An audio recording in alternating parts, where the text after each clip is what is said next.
자, 극값을 가질 조건에 대한 유형이네. 자, 극값을 가진다라는 것은, 극값이라는 것은 극대와 극소하고 있더라.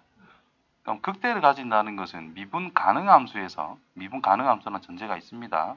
올라갔다가 내려가는 상황을 이야기하는 거고, 극소라는 것은 내려가다가 올라가는 상황을 이야기한다라는 거죠. 그럼 미분 가능 함수라면 극대는 미분계수, 극소는 미분계수가 둘 다 0이라는 뜻인데, 증가하다가 감소, 감소하다가 증가한다라는 뜻인 거야. 그렇죠? 그래서 미분 함수에 대한 그래프 개형을 생각해 볼 때 일단 0이 되는 것을 쳐다볼 건데, 0이 된다 하더라도 위에서 밑으로 지나치는 0, 여기가 바로 극대가 되는 위치다라는 뜻인 거고, 아래쪽에서 위로 올라가면서 지나친다면 이 점이 극소가 된. 근데 얘가 요렇게 접한다면 증가하다가 멈칫했지만 다시 증가를 했어. 그러니까 원리 함수는 증가하다가 멈칫했지만 그대로 다시 증가하는 형태이기 때문에 이거는 극값을 가질 수 없다. 요것도 극값을 가지지는 않는다. 그래서 극값을 가진다는 것은 x축을 이렇게 통과를 해줘야 극값이 된다라는 거예요. 그래서 중근 형태가 나온다면 이중근 이런 거 안 됩니다. 하나의 실근을 가지거나 3중근, 5중근, 홀수중근은 상관없어. 홀수중근은 이렇게 어쨌든 지나치는 거기 때문에 괜찮다 이 말인 거야. 달라야만 극값을 가질 수 있다. 그러면 3차함수라고 하는 것이 있다라고 했을 때 이게 3차함수. 그것도 최고차의 계수는 양수라고 잡을게요. 그러면 f'x를 생각했을 때는 최고차의 계수가 양수인 2차함수라고 볼 수가 있고, 그러면 2차함수라고 하는 녀석과 x축과의 교점을 상황을 생각한다면은 이렇게 두 점에서 만나는 경우 또는 이렇게 접하는 경우 또는 안 만나는 경우 세 가지가 있다는 뜻인 거예요. 그럼 3차함수라는 녀석이 극값이라는 것을 가진다. 극값 존재한다. 그 말은 이밖에 안 된다는 뜻인 거예요. 그래서 미분한 녀석이 어떻더라? 는 0이라 뒀을 때 얘 판별식이 0보다 크면 된다. 또는 꼭지점에 y좌표가 0보다 작으면 된다. 뭐 이런 거를 쓸 수 있는데 당연히 판별식 쓰는 게 훨씬 편하니까 판별식을 많이 쓰게 될 거다라는 거야. 이해되겠죠? 그러면 요 뒷부분 이 두 개는 극값이라는 것은 존재하지 않는다라고 볼 수가 있다라는 것이. 자, fx 그래프 개형을 이제 거기에 맞춰서 생각하면은 f의 그래프는 양에서 음에서 양으로 바뀌는 거니까 올라가다가 내려가다가 올라가는 형태. 요 지점을 알파, 이 지점을 베타라고 잡았다면 여기가 x좌표 알파, 여기가 x좌표 베타라는 뜻이 됩니다. 자, 요 지점을 감마라고 잡았을 때 원리 함수는 증가, 멈칫, 다시 증가.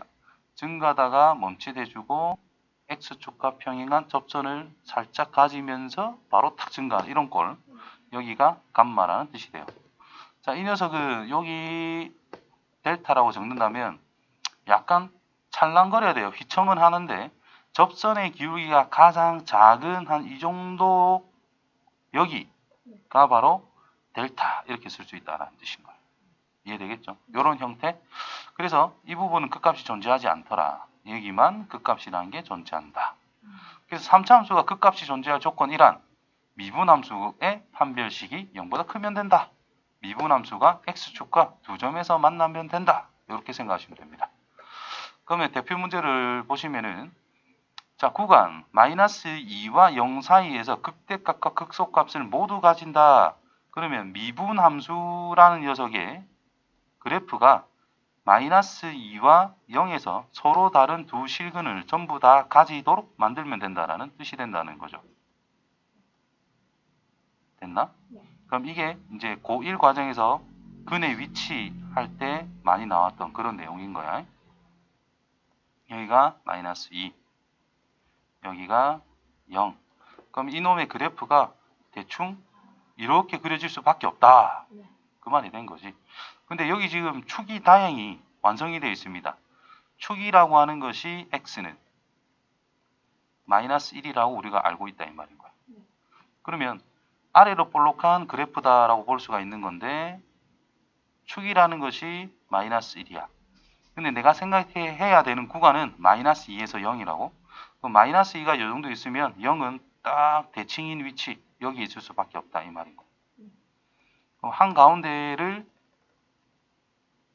기준으로 해가지고 이런 식으로 그려지면 완성이다 된 거죠.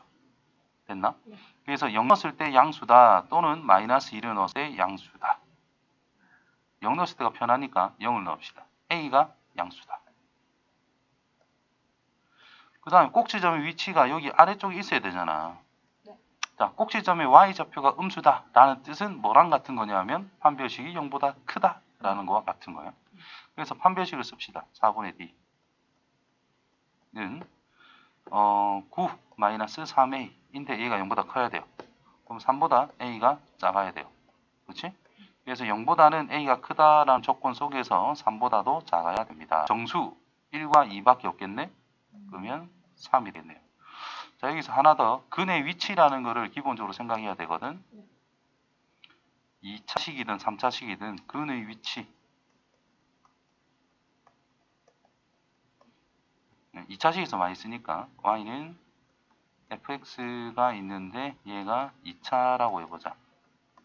그러면 뭘 생각을 잘 해줘야 되냐면은 x축이라는 게 있어. 방금 했던 것처럼 어떤 알파라는 지점에서부터 베타라는 지점 사이에 두 근이 존재한다면 2차 함수니까 이렇게 그려질 수밖에 없을 거 아니야. 네? 그럼 알파 넣을 때 양수다, 베타 넣을 때 양수다. 첫 번째 반드시 생각하자. 주어지는 경계가 있을 거잖아. 경계점의 y점. 두 번째, 근의 위치에서 2차 함수에서 제일 중요한 것 중에 하나는 결국 축의 위치란 말이야. 꼭지점. 그래서 2차 함수에 대한 축의 위치를 반드시 생각하세요. 축의 위치에 따라 자연스럽게 뭐가 나오냐면 최대값이라는 것과 최소값이라는 것이 자연스럽게 따라 나오게 될 거단 말이야. 그걸 가지고 근의 존재 유무를 쉽게 판단할 수가 있다라는 거예요. 그 다음에 세 번째로 생각할 게 판별식이다라는 거예요. 판별식을 생각한다는 의미는 뭐하고 같아? 꼭지점에 대한 y좌표를 생각하는 것과 같은 의미를 가지더라. 결국 2번, 3번을 한꺼번에 이야기하면은 꼭지점 좌표라는 거예요. 이해되겠죠? 그래서 경계점, 주어지는 경계, 알파에서부터 베타라는 이 경계점에 대한 함수값과 그 다음에 꼭지점 좌표 분해해서 축의 위치, 판별식. 자, 두 근이 만약에 1보다 크다? 그럼 1이라는 경계점을 딱 잡으시고 1보다 큰 두 근을 가진대. 그럼 두 근을 딱 잡아놓고 그래프가 이런 식으로 그려질 수밖에 없게 만들어라.